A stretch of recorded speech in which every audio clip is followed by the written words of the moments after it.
All right, let's just jump straight into it. Welcome to today's Explainer, where we are going to completely flip everything you thought you knew about selling entirely upside down. Seriously, we're talking about a massive counterintuitive paradigm shift today. Think about it. Instead of burning yourself out by aggressively hunting down customers, what if you could just make them come to you, already ready to buy? Today, we're unpacking a truly fascinating model derived directly from an expert who literally went from failing to make a single sale for almost 2 whole years to becoming the absolute top salesperson month after month. I mean, listen to this outrageous claim. Selling is easier than taking a nap. Can you imagine actually saying that with a straight face? But get this comes from someone whose business generated over $15 million in revenue in less than 10 months, and they spent absolutely $0 on ads. Zero. I know, it sounds totally impossible, right? But it's not magic, it's just a completely different approach to the psychology of the transaction. So let's break down exactly how this reverse model actually works. Let's kick things off with our first core concept, the secret to selling.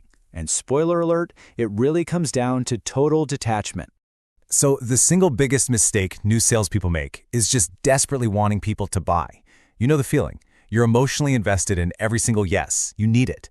But the real secret to high-level selling? It's detachment, and that is firmly founded on the law of averages. Basically, this law states that out of every X number of presentations you do, you will mathematically make Y number of sales, period. For one person, it might be 1 sale for every 10 presentations. For somebody else, it might be 1 out of 4.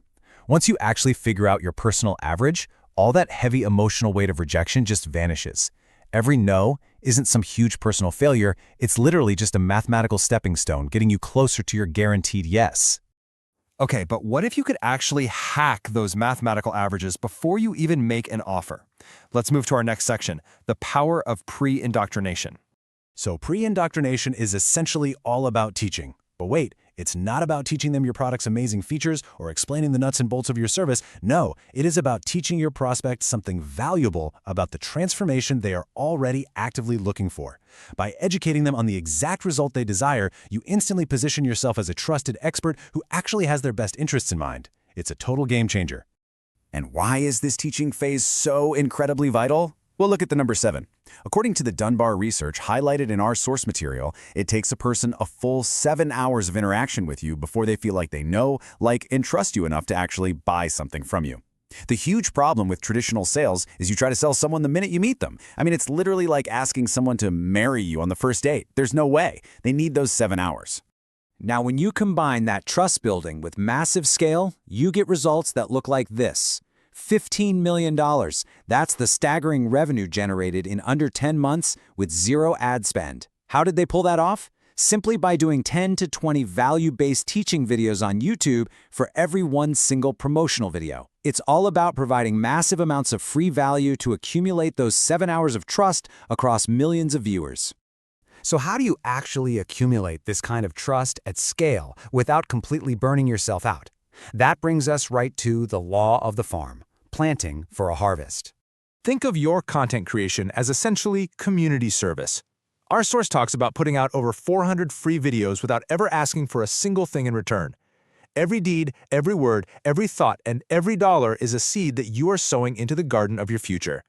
You see, a farmer doesn't stand there and yell at the dirt demanding a crop the day after planting, right? They trust the soil, the sun, and the water. If you sow good seeds by helping people for free, it's literally impossible not to reap a good harvest eventually. When you help someone for free, they can't help but think, man, if they give me this much value for free, imagine what happens if I actually pay them. Actually, we're kind of doing this exact thing right now. If you are finding value in the seeds we're planting in this explainer today, make sure to like, comment, share, and subscribe to the channel. It honestly helps us keep creating these structured explainers for you, and it's a perfect meta example of building an audience through giving value first. Let's look at the actual math of this leverage. We all know a normal day has 24 hours, but take a look at these real examples from our source material. By posting content daily, on September 21st, viewers spent over 18,000 hours watching and building trust with the host. On October 11th, it was over 10,000 hours. Content allows you to completely scale your trust building, allowing thousands of hours of pre-indoctrination to happen daily while you're literally sleeping. People you've never even met will start feeling like they deeply know you. This brings us to the ultimate goal of all this groundwork. Let's look at stop chasing, start attracting. Listen, There is a massive difference between convincing and persuading. Bad salespeople spend all their time convincing. Convincing relies on that desperate, high-pressure energy where you're trying to force someone to buy something they don't even want. It's awful. It's the exact opposite of good sales.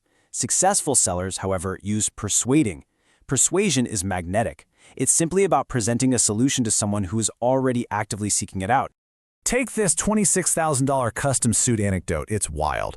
The host of our source material absolutely hates talking on the phone, but one day he actually answered a call from a tailor named Tiffany. She had gotten his number from a mutual acquaintance he barely even knew. So it was basically a cold call. Yet he bought 15 suits and a tuxedo from her for $26 grand. Why?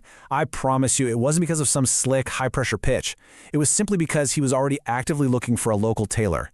The buyers aren't buying the pitch, you guys. They buy because they are already looking for the solution. You just need to be the one to show up.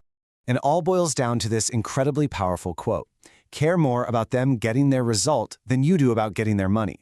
The source shares this amazing story of a French-Canadian client who read a book, applied the free knowledge inside, and made $800,000.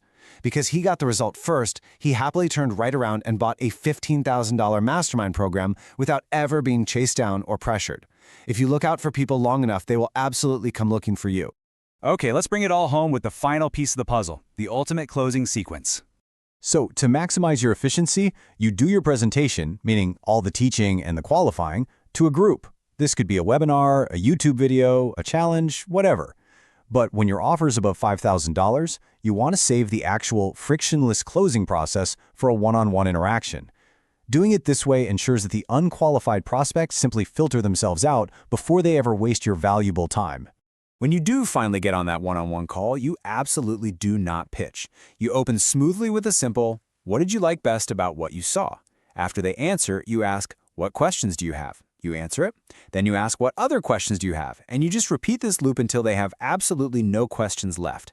This is absolutely crucial because you can never ever let unasked questions fester into objections.